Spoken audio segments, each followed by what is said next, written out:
નમસ્કાર દોસ્તો, સ્વાગત કરું છું ફરી એકવાર આપ સૌનું ગુજરાત ગવર્મેન્ટ જોબના યુટ્યુબ પ્લેટફોર્મ પર।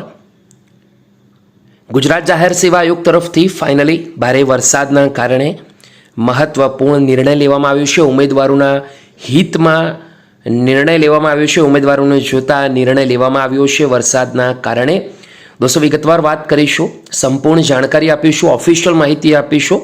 પરંતુ એને પહેલાં આપણા યુટ્યુબ પ્લેટફોર્મ પર જે મિત્રોને જોઈન થવાનું બાકી છે એકવાર આજે જોઈન કરી લે, જેથી કરી આવનાર આવી અવનવી ઇન્ફોર્મેશન બિલકુલ ફ્રીમાં મળતી રહે તમને।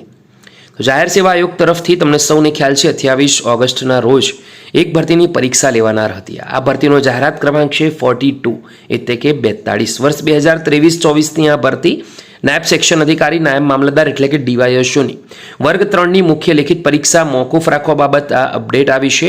28 ઓગસ્ટથી લઈને 31 ઓગસ્ટ દરમિયાન પ્રસ્તાવિત મુખ્ય લેખિત પરીક્ષા રાજ્યના વિવિધ વિસ્તારોમાં થયેલ અતિભારે વરસાદના કારણે ઉદ્ભવેલ પરિસ્થિતિ તેમજ હવામાન ખાતાની ભારે વરસાદની આગાહીને ધ્યાનમાં લઈને સદરહુ મુખ્ય લેખિત પરીક્ષા હાલ પૂરતી મોકૂફ રાખવામાં આવી છે અને આ અપડેટ વેબસાઇટ પર પણ મૂકવામાં આવી છે। તો જે તે મિત્રો ખાસ સમજી લઈ, પરીક્ષા મોકૂફ રાખવામાં આવી છે। નવી પરીક્ષાની તારીખ હવે પછી જાહેર કરવામાં આવશે।